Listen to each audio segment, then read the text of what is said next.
Every experience in our life teaches us something.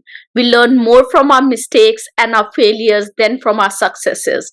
Today, I will share with you 5 money and career laws I wish I knew in my 20s. You can get some insight from my successes and my failures and my learnings and implement them in your life. The first one is launch that MVP. One of the most important business and money laws that I have learned is not to get trapped in the notion of perfection. There's a delicate balance between planning and analysis paralysis. After I launched my leadership and technical courses, my audience approached me for group coaching. I wanted this group coaching offering to be perfect and as effective as the one-on-one coaching that I offer. So I spent so much time perfecting it. The reality is that the work landscape, the corporate landscape is continuously evolving, and it's evolving so quickly that it's impossible to perfect a coaching offering if you are coaching for career effectiveness and career growth. I had to just launch the offering and fine tune it. Many of you have asked for it, so here is the good news. I am conducting a career accelerator workshop for all my audience. This workshop focuses on mindset, skill set, and tool set that you need to accelerate your career. It will be full of practical advice and templates that you can leverage today to accelerate your career.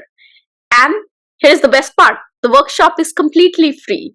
The link is in the description. There are limited seats, so make sure that you register right now. Coming back to launching the MVP, in today's world, when technology is easily accessible, the most crucial thing that you can do for your new product or your new business idea is to get it into the hands of the users as soon as possible. Know that your product doesn't need to start as a masterpiece. It doesn't need to be perfect. You just need to put it in the hands of your users to test your hypothesis and then adapt and implement that feedback to make the product or the solution better for your audience.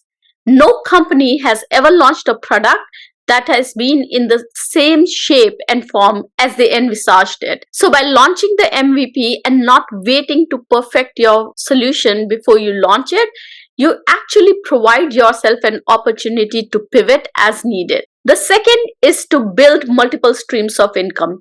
Early on in my career, I relied on my job for my financial needs. In 2008, when the economy crashed and companies started laying off people, I realized how important it was to have multiple streams of income and not just be dependent on my job for my financial security. Relying solely on your job for financial stability can limit opportunities and expose one to potential risks. The law of building multiple streams of income emphasizes the importance of diversifying your revenue sources. Recognizing this principle, understanding this law of diversifying your income sources can actually set the stage for financial independence. Exploring side hustles, real estate, investments, freelance work, or even starting a small business alongside your primary job can provide additional income avenues, creating a safety net and enhancing financial resilience. Also, understanding concepts like budgeting, saving, investing, and managing debt can shape better financial decision making. In the hindsight, if I would have invested early on in my career in understanding what are the different revenue streams that I can work on, how I can invest my money better, how I can build various sources of side incomes, I would have been able to achieve financial freedom much earlier in my life. But it's never too late to get started. So if you haven't started planning out things or thinking about various sources of income, or if you're thinking about it but don't know where to get started, I've actually created a video for you on how to build multiple sources of income without any investment. I'll add the link in the comments so that you can explore them. The third is to leverage the assigned value approach. Assigned value expresses the relative importance or the worth of an object to an individual. Now, wealth means different things to different people, and money serves different needs for each one of us. There is data that shows that after a certain threshold,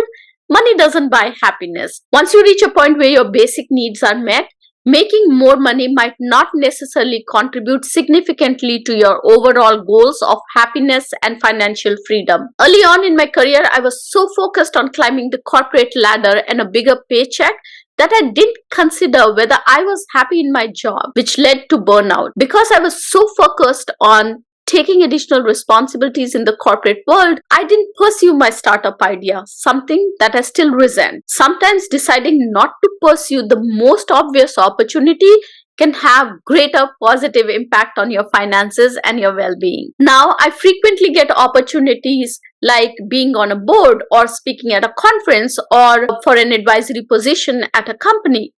I leverage the assigned value approach to make decisions on whether I should say yes to the opportunity or not. For each opportunity that comes my way, I list out the tangible and the intangible pros and cons. I then evaluate them against my long-term goals. While an idea might look very exciting right now, how does it help me get to my bigger goal, which is, in my case, is financial freedom and growing the EVOW initiative? If the opportunity aligns with my long-term goals and happiness, I say yes. But if the opportunity will entail stress, reduced time with my family, or working in a toxic culture, it's not worth it for me, even if it offers me more money. Now, everyone's situation is different. 20 years ago, I might have said yes to the opportunity because I needed more money to take care of my basic needs. So it's important to weigh what matters to you most right now. Is it the money? And are you okay with the emotional and the mental toll associated with earning that amount? If the answer is yes, go ahead with that opportunity. If the answer is no, say no to the opportunity. It's about deciding on facts. It elevates the pressure to seize every opportunity or feel guilty about leaving potential earnings on the table, considering the hidden costs that might accompany such decisions. Number 4 is don't wait for the right time to take risks. If you have an idea that you want to pursue, if you have a dream, try it out early in your life. Don't wait for financial freedom or to be at a certain age or a certain level to pursue your dream. I waited too long to start the EVOW initiative. I waited too long to start my speaking business. I waited too long to start my YouTube channel. I wanted to establish credibility in the industry before I acted on my dreams. The reality is that it was actually pursuing these dreams that helped me build credibility in the industry. So don't wait. Get started now. There's never a better time than now to get started on an idea. Remember that you don't have to be perfect before you launch it. And the 5th is to stay consistent. I'm a dreamer. I constantly come up with new ideas. In my early 20s, I would try out new things and quickly lose interest if I wasn't successful in those. Today, I realize the importance of being consistent, to show up every day. Ideas are easy to generate. The hard part is to implement them and to operationalize them. So when you start with something, your business idea, your learning journey, or your investment, stay consistent. Measure your success and make adjustments as needed. I started this channel a while ago, but wasn't consistent with it up until earlier this year. In last 8 months, I've shown up here consistently every week for you to bring you new content on career, personal development, and productivity. The consistency is paying off. Your messages inspire me to create enriching content for you every single day. So those are my top 5 business and money laws that I wish I knew and leveraged in my early 20s. I hope you found this video useful. I'd love to hear from you in comments which of these resonated with you. Don't forget to like, subscribe, and comment, and hit the notification bell icon to get access to my videos as soon as I release them. Have a successful week. Bye-bye.